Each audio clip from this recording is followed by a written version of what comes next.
Situ Jua Tungkah, Simpang Tugu. Kabelnya bersilengkang-pengkang. Sudutnya sangat sempit, jadi sulit sekali untuk nerbangin drone di sana dengan manual. Tapi apa mau dikata, alhamdulillah bisa juga. Kejadiannya sekitar jam 12 malam atau jam 11 malam di Nagari Situ Jua Tungkah, Jorong Dalam Nagari.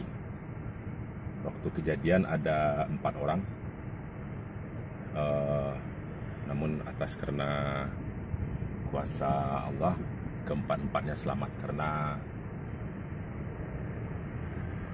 anggota keluarganya, salah satu anggota keluarganya ada yang tiba-tiba pergi ke WC ya, untuk buang air kecil. Di dalam proses itulah seluruh 4 keluarga ini selamat dari timbunan. Oke, dari Situ Jua Tungkah, Jorong Dalam Nagari.